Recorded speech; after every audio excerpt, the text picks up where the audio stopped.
Okay, मैंने check कर लिया। तो रिड्रेसल एजेंसी में सबसे पहला है हमारा डिस्ट्रिक्ट फोरम।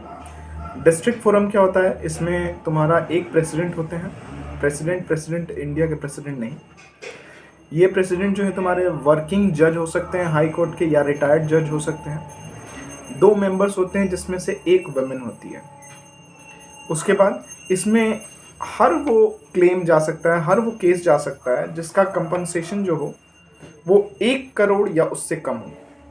तो हम लोग कहाँ जाएंगे? डिस्ट्रिक्ट फोरम में जाएंगे। जैसे ही कंप्लेन हम लोग करते हैं डिस्ट्रिक्ट फोरम में, डिस्ट्रिक्ट फोरम क्या करती है? रिलेटेड पार्टी जो है जिसके लिए कंप्लेन किया गया है, उन्हें इन्फॉर्म किया जाता है कि भाई आपके लिए एक कंप्लेन आया है, और साथ साथ जो भी गुड्स या सर्विसेज में दिक्कत आई है उसका सैंपल लेबोरेटरी में भेजा जाता है for the purpose of testing. फिर जो भी रिपोर्ट आता है, लैब रिपोर्ट, उसके बेसिस पे और जिस पार्टी के प्रति कंप्लेन किया गया है उसको proper right to be heard दिया जाता है, और उसकी बातें सुनने के बाद जो डिस्ट्रिक्ट फोरम होता है वो ऑर्डर पास करता है। अब ऑर्डर पास हुआ, उसके बाद भी अगर एग्रीव पार्टी यानी विक्टिम जिसको नुकसान हुआ है, अगर वो सेटिस्फाइड नहीं है तो वो अपील कर सकता है स्टेट कमीशन को with in 30 days of passing the order. जिस दिन ऑर्डर पास होता है उसके 30 डेज के अंदर। फिर दूसरा स्टेट कमीशन, सेम, एक प्रेसिडेंट, 2 मेंबर्स, एक वुमेन। अपॉइंट कौन करेगा? स्टेट गवर्नमेंट करेगी। एंड 1 प्रेसिडेंट जो है वो आपके वर्किंग या रिटायर्ड जज होने चाहिए हाई कोर्ट के। ठीक है, ये कौन से कंप्लेंट्स डील करती है? जिसका जो क्लेम अमाउंट है वो 1 करोड़ से ज़्यादा हो और 10 करोड़ से कम हो। ये इसको याद से रेक्टिफाई कर लेना, नोट्स में ये डिफरेंट दिया हुआ है। नोट्स जो मैं अभी प्रोवाइड करूँगा उसमें इसका अमाउंट जो है वो डिफरेंट है। फिर अपील जो जिसके प्रति भी अपील किया गया है, हमें उस डिस्ट्रिक्ट फोरम क्या करती है? अब the appeal against the orders of district forum can also be filed. अच्छा, डिस्ट्रिक्ट फोरम वाला जो मैंने बताया कि जिस दिन ऑर्डर पास होता है उसके 30 दिन के अंदर आप स्टेट कमीशन को बोल सकते हो। अभी कंप्लेन आई, कंप्लेन आने के बाद हम सबसे पहले क्या काम करेंगे? पहले इन्फॉर्म करेंगे जिसके प्रति कंप्लेन आया है, और अगर कोई गुड्स या सर्विसेज है तो उसका सैंपल भेजेंगे लैबोरेटरी। लैब रिपोर्ट आएगा। फिर जिस पार्टी के लिए कंप्लेन किया गया है उस पार्टी की बातों को सुनेंगे।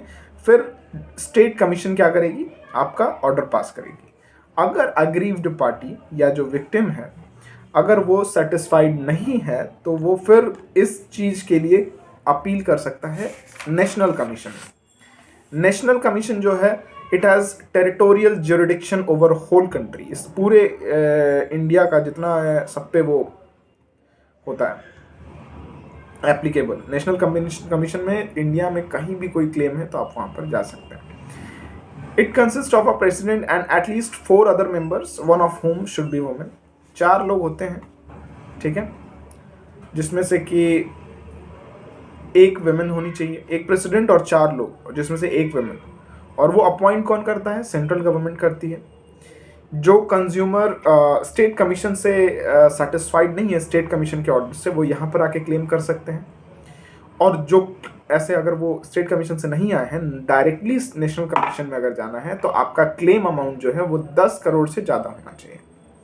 आफ्टर दैट जो अपील है, जैसे ही आप नेशनल कमीशन में अपील करिएगा तो नेशनल कमीशन जो है उस पर्सन को वो कंप्लेन रेफर करेगा जिसके प्रति ये कंप्लेन किया गया है, और गुड्स के सैंपल को लैबोरेटरी भेजा जाएगा। लैब रिपोर्ट्स आएंगे और जिस पर्सन के अगेंस्ट ये कंप्लेन किया गया है उसकी बात सुनी जाएगी, और फिर नेशनल कमीशन जो है ऑर्डर पास करेगी। इससे भी कंज्यूमर सेटिस्फाई नहीं हुआ तो वो क्या करेगा? भाई बड़ा अनसेटिस्फाइड इंसान है, तो फिर तुम जाओ किसके पास? सीधे प्रेसिडेंट ऑफ इंडिया के पास। सॉरी, वो सुप्रीम कोर्ट के पास जाएगा। वेरी सॉरी, नहीं, प्रेसिडेंट के पास नहीं जाएगा। गलत बात। वो 30 डेज के अंदर किसके पास जाएगा? सुप्रीम कोर्ट के पास जाएगा। सॉरी, प्रेसिडेंट के चक्कर में हो गया। चलिए, this is for consumer protection act.